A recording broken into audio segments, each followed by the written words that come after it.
귀한 주일 오후입니다. 오늘 이 오후 시간에도 점심 먹고 조금 배부르시고 졸음이 오시기도 하시겠지만 하나님께서 말씀을 통해 우리에게 부어주시기를 원하시는 그 축복을 우리 마음껏 누리고 돌아가는 시간 되기를 주님의 이름으로 축복합니다.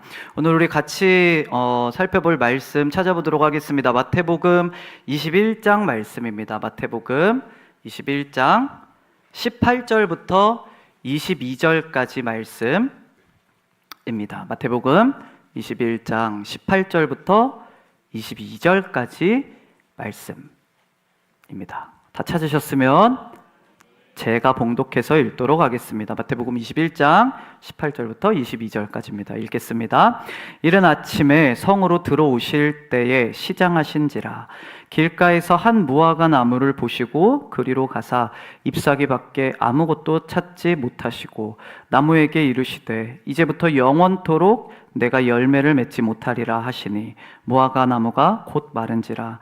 제자들이 보고 이상하게 여겨 이르되 무화과 나무가 어찌하여 곧 말랐나이까? 예수께서 대답하여 이르시되 내가 진실로 너희에게 이르노니 만일 너희가 믿음이 있고 의심하지 아니하면 이 무화과 나무에게 된 이런 일만 할 뿐 아니라 이 산더러 들려 바다에 던져지리라 하여도 될 것이요 너희가 기도할 때에 무엇이든지 믿고 구하는 것은 다 받으리라 하시니라. 아멘. 오늘 이 말씀을 가지고 무화과 열매에 담긴 비밀이란 주제로 같이 말씀을 나눠보고자 합니다. 오늘 본문에 예수님이 나오십니다. 그리고 그 예수님이 지금 다시 예루살렘 성으로 들어가고자 하십니다. 예루살렘 성으로 들어가고자 하는 예수님과 제자들은 어제 하루 벌어졌었던 일들이 생생히 기억나고 있었을 것입니다. 어제 어떤 일들이 있었습니까? 예수님께서 나귀를 타고 예루살렘 성에 입성하시면서 수많은 사람들이 환호하고 박수하는 것을 들으시면서 그 예루살렘 성에 입성하셨을 때 느꼈던 그 감격과 벅참이 아마 이 제자들의 마음 가운데 기억났을 것입니다. 그리고 그 감격이 채 가시기도 전에 예수님께서 성전에 들어가셔서 그곳에서 돈 바꾸는 자들 또 상인들을 꾸짖으시고 그들의 상을 엎으시고 그 엉망이 된 곳에서 맹인들과 저는 자들을 고쳐주시기 시작했을 때에 그 놀란 마음과 당혹감도 아마 이 제자들은 기억이 났을 것입니다.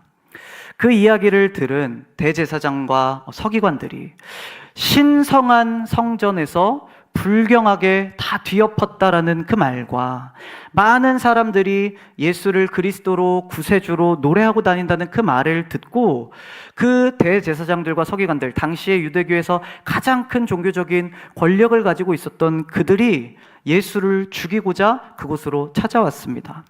아마 예수를 죽이고자 찾아온 그들을 본 예수님과 제자들은 도망치듯이 그곳을 벗어나서 다시 원래 있었던 베다니로 돌아왔었습니다. 예수님의 마음은 어떠셨는지 모르겠지만 적어도 이 모든 과정을 하루 안에 같이 옆에서 겪고 바라봤던 제자들의 마음 가운데는 진짜로 죽을 수도 있겠구나, 예루살렘 성으로 들어갔다가 우리가 진짜로 죽을 수도 있겠구나 하는 그 두려움 속에서 아마 베다니로 돌아왔을 것입니다. 그리고 오늘 아침이 되었습니다. 예수님께서 도망치듯이 나왔던 그 예루살렘으로 다시 들어가자고 말씀하십니다. 어제 일어났었던 많은 일들 또 그에 따른 복잡한 마음들을 제자들은 가지고 예수님을 따라서 예루살렘으로 가는 길로 향하게 되어집니다. 그렇게 18절에 이렇게 이야기를 하고 있습니다. 이른 아침에 성으로 들어오실 때에 시장한지라. 베다니에서부터 예루살렘 성으로 그 들어가는 길, 학자들은 이제 감람산이 있는 벳바게라는 지역을 지나가고 있었을 때라고 이야기를 하는데 예수님께서 시장함을 느끼셨습니다. 주위를 둘러보자 많은 무화과 나무들이 있었습니다. 그런데 그 많은 무화과 나무들 중에서 유독 잎이 풍성한 무화과 나무가 예수님 눈에 들어왔습니다. 예수님께서 그리로 향하시자 제자들도 그를 따라서 무화과 나무 쪽으로 향했습니다. 멀리서 보기에 이 무화과 나무는 잎이 아주 풍성했는데 가까이 오니까 웬걸 아무 열매도 맺혀 있지가 않았었던 것입니다. 아쉬움을 뒤로 한 채 제자들은 발걸음을 뒤로 돌리려 하였는데 뒤에서 남아 계신 예수님의 목소리가 들려옵니다. 이제부터 영원토록 네가 열매를 맺지 못하리라. 제자들은 아마 속으로 이런 생각을 했는지도 모르겠습니다. 예수님이 배가 많이 고프셨나? 왜 이렇게 예민해지셨지? 라고 생각을 하면서 뒤를 돌아보니 놀라운 일이 일어나 있었다는 것입니다. 방금까지 풍성했던 그 무화과 나무가 바짝 마른 채로 그 똑같은 자리에 서 있는 것을 보게 된 것입니다. 이 일을 본 제자들이 자기들끼리 수군대기 시작합니다. 어떻게 무화과 나무가 그렇게 당장 말라버릴 수가 있었을까? 그 이야기를 들은 예수님께서 제자들을 가르치시기 시작합니다. 우리 21절 말씀인데 같이 한번 읽어보도록 하겠습니다. 21절 같이 읽겠습니다. 시작. 예수께서 대답하여 내가 진실로 너희에게 이르노니 만일 너희가 믿음이 있고 의심하지 아니하면 이 무화과 나무에게 된 이런 일만 할 뿐이 아니라 이 산더러 들려 바다에 던져지리라 하여도 될 것이요. 이 무화과 나무에 일어난 일이 놀랍니? 너희 안에 진짜 믿음과 의심하지 않는 마음이 있으면 이 무화과에 일어난 일뿐만 아니라 산더러 옮겨져서 바다에 빠지라 명할지라도 그 일이 이루어지는 역사가 너희들에게도 일어날 거야. 그러면서 22절에 이어서 이렇게 이야기를 하시죠. 너희가 기도할 때에 무엇이든지 믿고 구하는 것은 다 받으리라 하시니라. 이 말씀을 들은 제자들은 그 말이 의미하는 것이 정확히 무엇인지는 알 수 없었지만 그래도 기도한 대로 예수님이 응답해 주신다고 하시는구나. 아멘을 외치면서 다시 예수님의 뒤를 쫓아 예루살렘 성으로 들어가게 되어집니다. 오늘 말씀은 예수님께서 비유로서 말씀하신 것이 아니라 직접 겪으신 사건에 대해서 기록을 하고 있는 것입니다. 그래서 이 본문을 이해하고 해석하기가 조금 어려운 부분이 있는 것 같습니다. 어떤 의미로 이 말씀을 받아들여야 되지? 그냥 예수님께서 배가 고프셔서 일어난 사건이었는가? 무화과 나무가 의미하시는 것은 무엇이지? 또 예수님께서는 왜 그 사건 뒤에 기도에 대해서 이야기를 하셨을까? 여러 가지 질문들, 그 의미를 알 수 없어서 어렵게 느껴지는 것 같습니다. 심지어 이 동일한 내용을 기록하고 있는 마가복음에서는 이런 구절도 나옵니다. 마가복음 11장 13절에는 잎사귀 외에 아무것도 없더라. 이는 무화과의 때가 아님이라. 그러니까 무화과가 열매 맺을 시기가 아니었음을 마가는 추가로 또 기록을 하고 있었다라는 것이죠. 그렇다면 도대체 예수님은 왜 무화과가 열매 맺을 때도 아니었는데 열매가 없다고 그 무화과를 저주하시고 바짝 마르게 하셨을까에 대한 생각이 들 수밖에 없는 것 같습니다. 이 부분에 대해서 노벨상을 수상했던 버트런드 러셀이라는 철학자가 자신의 저서 나는 왜 기독교인이 아닌가라는 책을 썼는데 그 책에서 이 부분을 가리켜서 이렇게 이야기를 하는 내용이 있습니다. 예수께서 무화과 나무를 저주하신 사건은 그 나무가 열매 맺지 못할 만한 계절이었기 때문이며 그럼에도 불구하고 예수는 자기 배가 고팠다는 이유로 무화과 나무를 저주하셨다. 나는 이러한 행위에서 위대한 인격을 느끼기가 어렵다. 그런 인격을 가진 예수님은 나는 못 믿겠다라는 내용을 자신의 책에다가 적어놨다라는 것이지요. 그렇다면 여러분, 우리가 오늘 이 말씀을 통해서 이 말씀을 같이 살펴보고 있는데 우리는 이 말씀을 어떻게 이해하고 어떻게 받아들여야 될까요?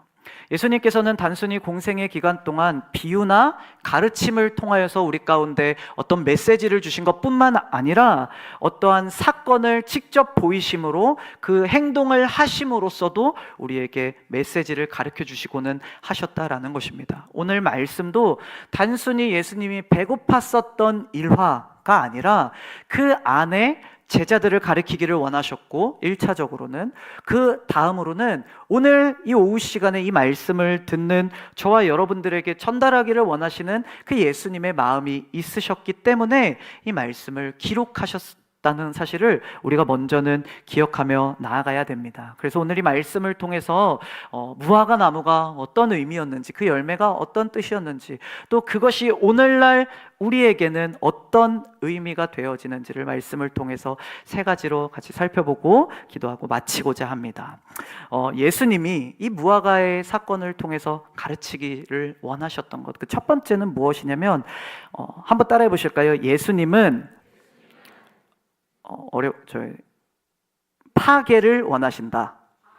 파괴가 아니고요, 파괴라는 단어입니다. 좀 설명을 드리려고 해요. 이스라엘의 이 무화과라는 나무는 두 가지 종류의 열매가 맺히는 나무였습니다. 그게 한 열매가 자라나서 그 다른 모양의 열매가 되는 것이 아니라 다른, 아예 종이 다른 열매가 맺혔다가 떨어지고 그 다음에 다른 열매가 맺히는 이런 특이한 습성을 가진 나무였다라는 거예요. 하나는 3, 4월에 열매를 맺는 히브리 사람들은 파게라고 불리는 열매가 3, 4월에 그 열매가 맺혔다고 합니다. 그리고 그 파게라는 열매가 익고 떨어진 이후에 6월에서 8월 사이에 열매를 맺게 되는 테헤나라고 불리는 열매가 이 무화과 나무에서는 열렸다라고 이야기를 합니다. 파게와 테헤나라는 열매가 이 무화과 한 나무에서 열리게 되었다라는 것이죠. 요즘은 무화과라는 재료가 보편화가 되어져서 음식이나 디저트 같은 데서도 이제 워낙 자주 나와서 많이들 이제 먹어보셨을 겁니다. 근데 저희가 먹게 되어지는 모든 무화과의 열매는 6월에서 8월 사이에 나오는 테헤나의 열매를 그 주 원료로 가지고 만들어지는 음식들이라고 합니다.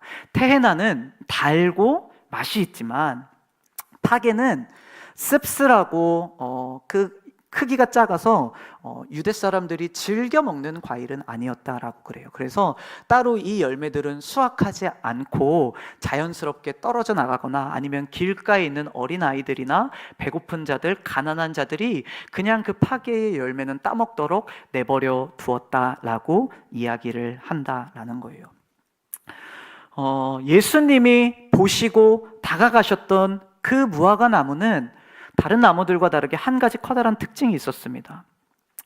많은 무화과 나무가 있었지만 유독 그 나무만 멀리서 보기에도 잎이 굉장히 풍성했던 거예요. 근데 이 무화과 나무의 잎은 언제 피어나게 되냐면은 파게 열매가 맺힐 때 혹은 그 후에 직후에 잎이 이렇게 막 풍성하게 생겨나게 된다고 합니다. 그러니까 즉 당시의 유대 백성들이 그 잎이 풍성한 무화과 나무를 바라봤을 때 당연히 따라오게 되는 생각은 무엇이냐면 저 나무에는 파게 열매가 맺혔겠구나 라는 생각을 그때 당시의 유대인들은 다 보편적으로 하게 되었다라는 것이죠. 예수님께서 잎이 풍성했던 그 나무로 향해 가신 것도 거기에 맺혀 있을 그 파게 열매를 따먹고자 그곳으로 다가가신 것입니다. 그래서 마가복음에서 이야기를 하고 있는 무화과의 때가 아니었다라고 이야기를 한 의미는 테헤나의 때가 아니었음을 이야기를 한다라는 것입니다. 그래서 그 풍성한 잎을 바라보며 파게 열매를 먹을 생각에 그곳으로 간 예수님이 보신 것은 무엇이었습니까? 잎만 풍성했을 뿐 아무 열매도 맺지 못한 한 나무를 보게 된 것입니다. 예수님은 그 무화과 나무를 바라보시면서 종교적으로는 율법적으로는 아주 풍성한데 어떠한 복음의 열매도 맺지 못하고 있는 대제사장들과 서기관들, 어제 그 성전에서 예수님께서 이 집은 만민이 기도하는 집이다 선포하시는데도 불구하고 어떻게 저가 저런 이야기를 하고 성전을 더럽힐 수가 있는가, 예수님을 죽일 궁리만 하던 그 대제사장들과 서기관들이 예수님은 떠올랐을 것입니다. 잎은 풍성하지만 열매는 없는 자들을 심판하시고 복음으로서 새로운 역사를 써내실 예수님의 사명을 예수님께서 무화과 나무의 사건을 통하여 보여주신 것입니다. 근데 오늘 말씀을 살펴보다 보니, 계속 묵상하다 보니 그 열매 없는 모습이 단지 율법교사와 대제사장들과 서기관들의 모습만은 아니겠구나라는 생각이 들었습니다. 어쩌면 내 모습이 예수님 보시기에 잎은 푸성한데 열매가 없는 나무의 모습과 같구나, 그런 생각이 들었습니다. 당장 내 안에는 당장 따먹을 열매, 그 파괴의 열매가 있는가 생각해 보게 된 것입니다. 신앙생활을 하면서 나중에란 말을 참 많이 되뇌었던 것 같습니다. 뭔가 말씀을 듣고 내가 해야 될 일들이 떠오름에도 불구하고 일단은 급한 것부터 하고 나중에 지금 눈앞에 있는 일부터 내가 조금 해결을 하고, 우리가 말씀으로 계속해서 듣고 있는 공동체가 연합하는 일, 서로 사랑하는 일, 서로를 위해 기도하는 일, 그거는 조금 나중에 여유로울 때, 아니면 내가 좀 더 마음이 풍성할 때 그때 하지, 지금은 이거부터 라고 생각해봤던 제 모습이 떠오르게 된 것이죠. 그런 제 모습이 이렇게 느껴졌습니다. 어쩌면 태해나를 기다린다고 말하면서 파괴의 열매는 맺지 않고 있는 그 무화과 나무의 모습이 마치 제 모습인 것처럼 느껴진 것이죠. 탈무드에 보면은 랍비들이 모세오경, 그들의 경전이죠, 토라를 가리켜서 토라는 마치 무화과 나무와 같다라고 표현을 합니다. 왜 그렇게 표현을 하냐면 아무 때나 그 열매를 따먹을 수 있는 것처럼 토라도 언제든지 가서 배울 수 있기 때문이다 라고 이야기를 해요.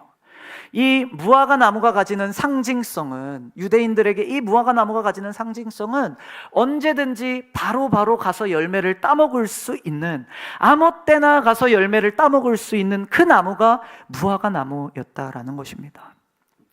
예수님이 우리에게 원하시는 모습은 무엇이냐면, 예수님이 언제든 우리의 삶 가운데 찾아와서 너에게 열매가 있니 물어보실 때에 드릴 수 있는 열매가 맺혀 있는 나무, 그런 성도의 삶을 예수님께서는 원하신다라는 거예요. 예수님께서는 파괴를 원하신다라는 것입니다. 앞서 말씀드린 것처럼 파괴는 맛있는 열매는 아닙니다. 상품적으로도 가치가 있는 열매가 아닙니다. 그런데 예수님은 우리에게 지금 그 열매가 맺혀 있기를 원하시는 것입니다. 때로는 우리 이렇게 이야기를 할 때가 있어요. 하나님, 제가 조금 더 준비해서 완벽하게 해볼게요. 하나님, 제가 조금 더 시간을 주시면 더 멋있게 한번 해볼게요. 그런데 하나님은, 예수님은 맛있고 멋진 그 태해나를 우리에게 바라시는 것이 아니라 오늘 먹을 수 있는 파괴를 하나님께서는 원하신다라는 것입니다. 저희 아이들과 수련회를 준비하는 과정 가운데 있습니다. 그런데 때때로는 저희 아이들의 모습 가운데 그런 모습을 볼 때가 있어요. 수련회를 생각하면서 막 기대하는 모습들을 보입니다. 수련회를 막 사모하는 모습들을 보입니다. 그런데 오늘 드리는 우리 예배는 뭐랄까요? 약간 등한시하는 것처럼 보이는 느낌을 받을 때가 있어요. 은혜를 분명히 사모하고 주실 은혜를 분명히 사모하는데 오늘 우리 아이들이 맺어야 될 파괴의 열매, 그 예배라는 열매는 오늘 우리 아이들의 삶 가운데 맺혀 있지 않은 것처럼 느껴질 때가 있더라라는 것입니다. 우리 교회에게 하나님께서 주신 사명이 있고 우리 교회가 나아가야 될 길이 있습니다. 대전성시화라는 우리의 힘으로 사실 감당할 수 없는 그것을 하나님께서 우리 교회에게 비전으로 주시고 함께 연합하여서 이루어 가시기를 우리에게 말씀해 주십니다. 근데 우리에게 먼저 필요한 것은, 하나님 몇 년 뒤에, 5년 뒤에 그 집회가, 블레싱 코리아의 집회가, 그 태해나가 하나님 은혜롭게 하여 주시옵소서 전에 먼저 우리 안에 복음을 전하고자 하는, 오늘 복음을 전하고자 하는 그 뜨거운 열정이 우리 안에 있느냐 하는 거예요. 담임 목사님께서도 최근에 가슴 아파하시면서 같이 나누셨던 이야기가 있습니다. 우리 최근에 홀리웨이브라는 사역을 통해서 우리 지역에 복음을 전하러 갔다 오는 시간을 가졌습니다. 안타까운 것은, 담임 목사님께서 안타까워하셨던 것은 더 많은 성도님들이 참여하고 더 많은 성도님들이 오셔서 복음을 전하는 일에 힘써 사역할 수 있었으면 좋겠다라는 마음이셨던 것 같아요. 우리가 성시화를 꿈꾸고, 성시화가 결국 무엇입니까? 우리가 커다란 행사를 하는 것이 성시화가 아니라 그 행사를 통해서 수많은 사람들이, 대전에 아직 예수님을 알지 못하는 자들이 예수님을 알게 되는 것, 그 기쁨을 누리게 되는 것, 그것이 성시화 아닙니까? 그런데 우리가 그 성시화의 열매는 기다리면서도 오늘 복음을 전하러 가기는 주저한다면, 어쩌면 예수님이 바라보시기에 나의 모습이 입만 풍성하지 오늘의 열매는 맺혀지지 않는, 파괴의 열매는 맺혀지지 않는 그런 성도의 모습일 수 있겠구나, 그런 생각이 들게 되어지는 거예요.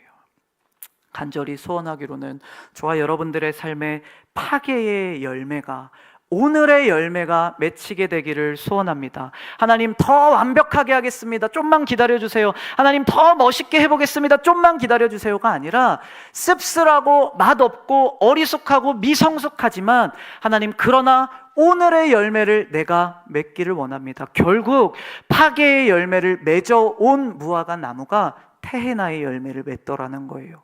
파괴의 열매 없이 테헤나의 열매를 맺을 수가 없습니다. 파괴의 열매가 맺히고 그것들이 잘 익고 또 때로는 떨어지고, 그러다가 테헤나의 열매가 맺히는 때가 오는 것처럼, 저와 여러분, 우리 모든 영가족이 테헤나의 때만을 바라고 기다리는 것이 아니라, 오늘 나의 삶 가운데 그 복음을 향한 뜨거운 열정을 가지고 우리가 밖으로 나가고 영혼들을 향해 복음을 전하며 그렇게 열매 맺어가며 대전 성시화의 그 꿈을 꾸어 나아갈 수 있는 저와 여러분들이 되기를 주님의 이름으로 축복합니다.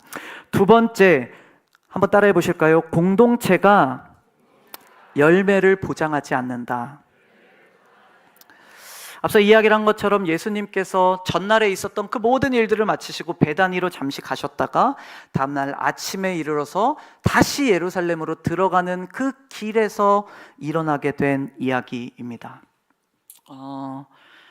17절에 보시면은 그들을 떠나 성 밖으로 베다니에 가서 거기서 유하니라. 거기서 유하시고 18절에 이른 아침에 성으로 들어오실 때에, 그 지리적인 부분에 대해서 설명을 드리는 거예요. 제가 사진 하나를 준비했는데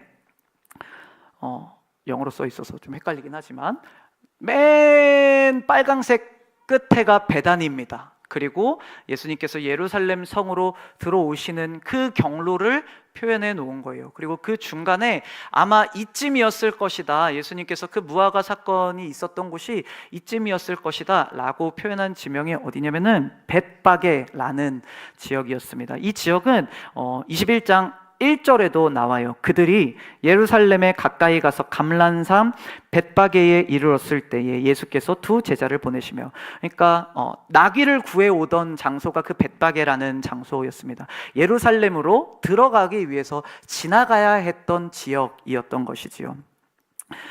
그 벳바게라는 말, 그 지역에 이름이 담긴 의미가 있다는 걸 새롭게 깨닫게 되었어요. 어떤 의미였냐면은, 벳이라는 단어는 집이라는 단어입니다. 바게는 앞서 이야기한 파괴라는 그 단어의 그 똑같은 단어를 사용하고 있는 거예요. 그러니까 무슨 얘기냐면, 예수님께서 머무셨던 그곳은 벳바게, 파괴의 집이다 라고 불리는 지역이었다라는 것입니다. 요즘 우스갯소리로 인터넷상에 그런 얘기가 떠도는데 혹시 들어본 적 있으신지 모르겠어요. 대전광역시는 대전광역시라고 불리면 안 된다. 뭐라고 불려야 된다고 이야기하는 줄 아세요? 성심광역시라고 불려야 된다, 사람들이 이야기를 하더라고요. 성심광역시다. 근데 대전이라는 도시의 이름이 가지고 있는 의미가 무엇입니까? 큰 밭, 오늘날에는 이제 찾아보기가 쉽지 않지만 큰 밭들이 펼쳐져 있는 그 지역이었기 때문에 우리가 대전이라고 불리게 된 것이지 않습니까? 마찬가지로 벳파게라고 불렸던 이 지역은 전통적으로 무화과 나무가 많이 있었던 곳이었다라는 거예요. 특별히 파괴의 열매가 무성히 맺혔던 곳이라는 의미를 담고 있었다라는 거예요. 그래서 예수님께서 고개를 돌려보셨을 때 수많은 무화과 나무들이 이미 있었고, 그 중에서 가장 잎이 풍성했던 무화과 나무를 찾아서 가까이 가셨다라는 것입니다.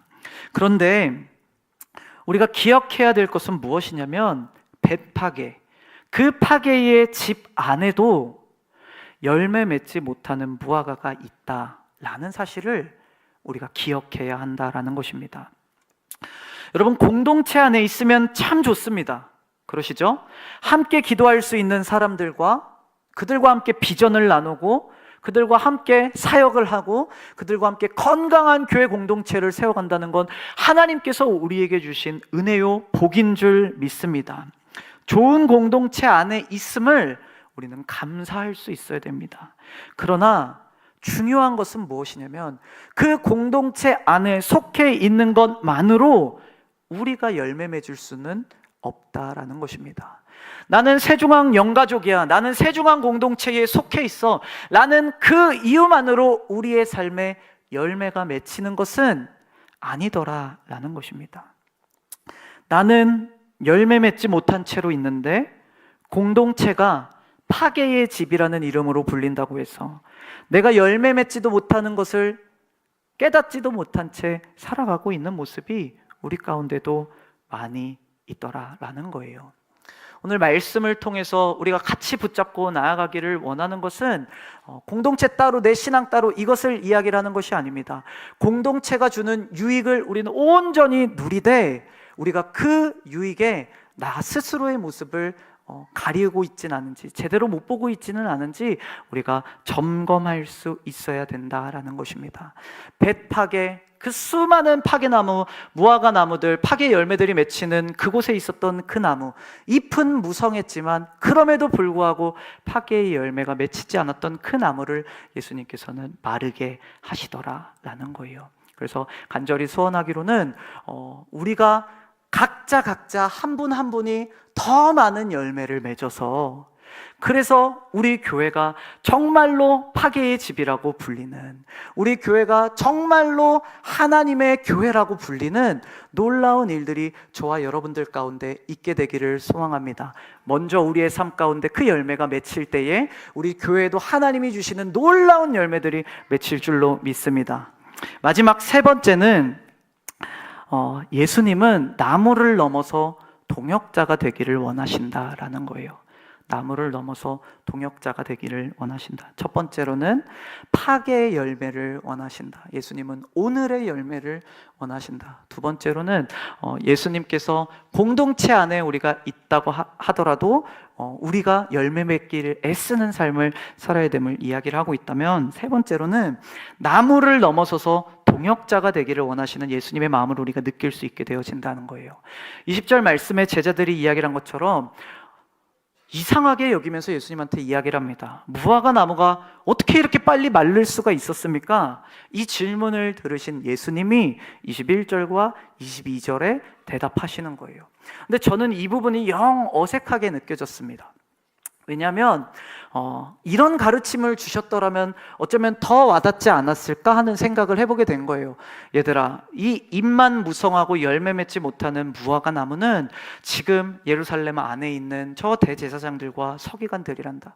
너희는 이러한 인생이 아니라 열매를 가득 맺을 수 있는 그런 무화과 나무처럼 살아야 돼 라고 이야기를 해주셨다면 어쩌면 이 이야기가 굉장히 자연스러운 예수님의 가르침처럼 느껴졌을 것 같아요. 그런데 예수님의 대답은 무엇을 이야기를 하십니까? 21절에 내가 진실로 너희에게 이르노니 만일 너희가 믿음이 있고 의심하지 아니하면 이 무화과 나무에게 된 이런 일만 할 뿐만 아니라 이 산더러 들려 바다에 던져지라 하여도 될 것이오.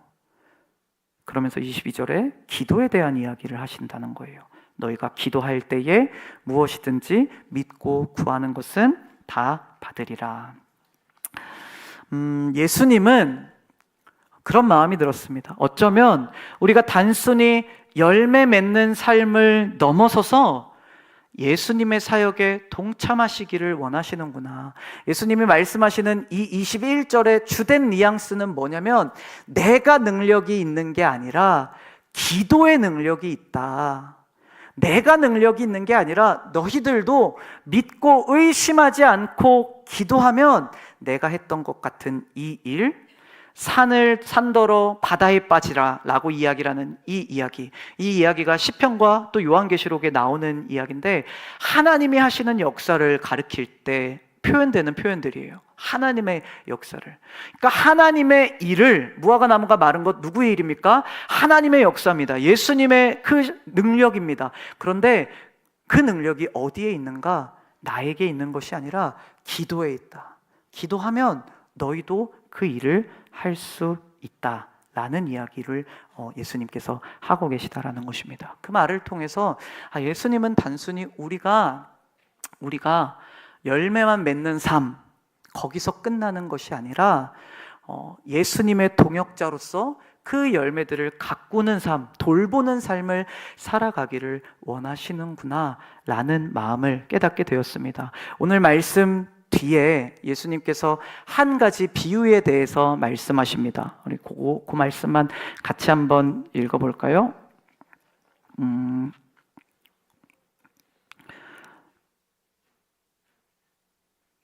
27절 말씀 읽어보도록 하겠습니다.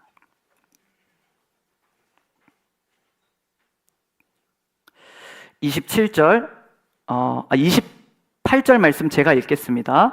그러나 너희 생각에는 어떠하냐? 어떤 사람에게 두 아들이 있는데 맏아들에게 가서 이르되 예, 오늘 포도원에서 가서 일 좀 해라. 대답하여 이르되 아버지 가겠나이다 하더니 가지 아니하고, 둘째 아들에게 가서 또 그와 같이 말하니 대답하여 이르되 실소이다 하였다가 그 후에 뉘우치고 갔으니 둘 중에 누가 아버지의 뜻대로 하였느냐라고 이야기를 하더라는 거예요. 첫째 아들은 가겠습니다 하고 가지 아니했고, 둘째 아들은 싫습니다 하고 뉘우쳐서 간다라는 이야기를 하시면서 예수님께서 이 비유에 대해서 31절에 해석해 주십니다. 내가 진실로 너희에게 이르노니 세리들과 창녀들이 너희보다 먼저 하나님의 나라에 들어가리라. 그들 이 이야기를 듣고 있었던 대제사장들과 서기관들은 가겠습니다, 하겠습니다, 마치 잎이 풍성했던 나무처럼 그 풍성한 잎은 있었지만 실제적으로는 가지는 않았던 열매가 없는 사람들이었다면, 반면에 세리와 창녀들, 사회적인 인식 속에 죄인이고 미천한 자들이라 생각했던 그들은 마치 둘째 아들처럼 실소이다 라고 이야기를 하였지만, 받아들이지 않겠습니다 라고 이야기를 하겠지만 돌이켜 회개해서 결국 그곳에 간 자들로서 예수님께서 그 비유를 이야기를 하고 계시다는 것입니다. 어쩌면 세리와 창녀들, 열매 맺는 삶을 누리는 자들일지도 모릅니다.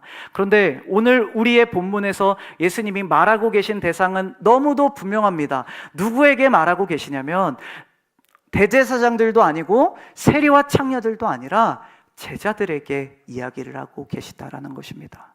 이 말씀이 이렇게 느껴졌습니다. 이제 우리가 예루살렘으로 들어가면 그곳에는 열매 맺는 나무들도 있을 것이고 열매 맺지 못하는 나무들도 있을 것이다.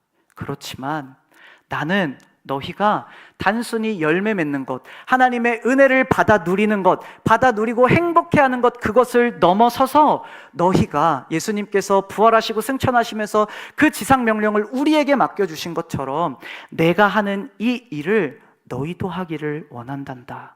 열매 맺게 하는 일들, 또 열매 맺지 못하는 자들을 심판하는 일들 너희에게 맡기기를 원한단다 라는 예수님의 마음이 그 대답 속에 담겨져 있는 것처럼 느껴졌어요. 그래서 예수님께서 뜬금없이 기도를 말씀하시는 것입니다. 기도할 때에 우리 가운데 그 능력이 있는 줄 믿습니다. 예수님께서 성령을 기다려라 말씀하시고 기도하며 성령을 기다렸던 그들에게 성령이 임하시고, 마치 예수님께서 병든 자를 고치시듯이, 귀신을 내쫓듯이 제자들이 그 똑같은 권능을 행하며 나아갈 수 있었던 이유는 그들 안에 예수님께서 약속해 주셨던, 기도하면, 믿음으로 구하면 내가 한 일 너희도 할 수 있고, 산을 옮겨서 바다에 빠뜨리라고 하시는 그 일도 너희가 할 수 있다 라고 약속해 주신 그 말씀 붙잡고 우리가 기도해야 된다라는 것입니다. 예수님은 우리를 통해서 일하시기를 원하십니다. 성육 신화에서 이 땅 가운데 오신 예수님은 육체의 몸 그대로 부활 승천하셨습니다. 그리고 승천하시면서 저와 여러분들에게 예수님의 사명, 이 온 세상을, 온 우주를 다시 하나님의 나라로 회복시켜가는 그 놀라운 사명을 저와 여러분들에게 맡겨주셨다라는 것입니다. 여러분, 우리의 힘으로는 할 수 없습니다. 당연히 불가능한 일입니다. 우리가 예수님처럼 할 수 있다고요? 말도 안 되는 이야기입니다. 그러나 예수님께서 저와 여러분들에게 무기 하나를 주신 것이 기도다라는 것입니다. 기도할 때 우리 그 일을 할 수 있을 것입니다. 기도할 때 예수님이 하신 것처럼 우리도 살아갈 수 있을 것입니다. 기도할 때 우리의 능력으로는 말도 안 되어 보이는 것 같은 그 성시와의 놀라운 역사가 우리를 통해 일하심을 우리가 경험하게 된다라는 것입니다. 제 이야기도 아니고 예수님께서 주신 명령이시자 무기이시자 예수님의 증언인 줄 믿습니다. 그래서 저와 여러분이 먼저는 열매 맺는 나무가 되기를 소원합니다. 예수님의 그 하나님의 강물이 강단에서부터 우리가 잠길 만큼, 수영할 만큼 우리 가운데 풍성이 부어질 때에 열매 맺는 나무들이 되기를 소원합니다. 나중에요가 아니라 이따가요가 아니라 하나님, 오늘 내 삶에 열매 맺기를 원합니다. 부족할지라도, 미성숙할지라도, 맛이 없는 열매일지라도 열매 맺는 삶을 살아가게 하여 주시옵소서. 두 번째로는 하나님, 공동체 가운데 있다는 것으로 내가 만족하지 않게 하여 주시옵소서. 흡족하지 않게 하여 주시옵소서. 좋은 공동체 주심에 감사합니다. 하나님, 우리 공동체를 더 열매 맺는 공동체, 하나님 나라의 교회로 만들어가기 위해서 내가 내 삶 속에서 열매 맺기 위해 애쓰게 하여 주시옵소서. 착각하지 않게 하여 주시옵소서. 우리 같이 그를 위하여 기도하기를 원하고, 하나님, 열매를 누리는 삶, 그 열매를 맺는 삶, 거기서 끝나는 것이 아니라 더 나아가서 기도함으로 예수님과 함께 사역하는 삶, 예수님의 사명을 감당하는 삶, 우리가 살아갈 수 있는 은혜를 우리 가운데 부어주시옵소서. 이것이 우리의 기도가 되기를 주님의 이름으로 축복합니다. 우리 시간 말씀 마치고 같이 기도하는 시간 갖기를 원합니다.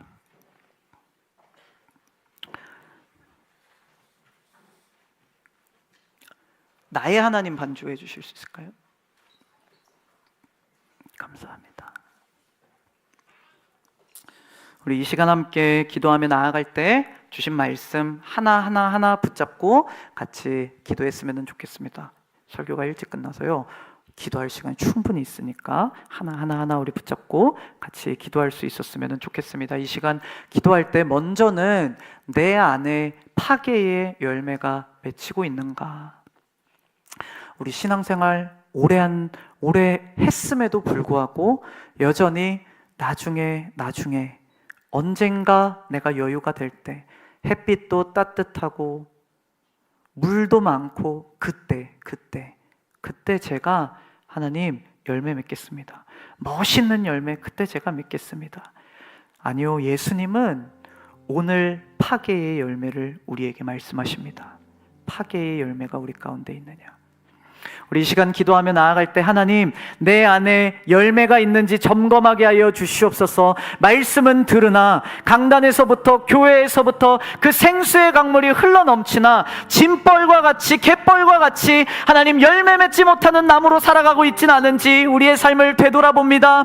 하나님, 은혜 베풀어 주시옵고 오늘의 열매, 성숙하지 않을지라도 오늘의 열매 맺기 위해 애쓰며 살아가고 있는가 하나님 돌아보게 하시고 맺게 하여 주시옵소서. 오늘의 열매를 맺기로 결단하게 하여 주시옵소서. 순종하기로, 반응하기로 결단하게 하여 주시옵소서. 우리 이 기도 제목 붙잡고 한 목소리로 함께 기도하며 나아가겠습니다. 기도합시다. 하나님 아버지, 감사합니다. 하나님, 우리 가운데 은혜를 베풀어 주시옵소서. 하나님, 주님의 생수의 강물은 흘러넘쳐서 하나님 잠길 정도로, 건너지 못할 정도로 하나님, 우리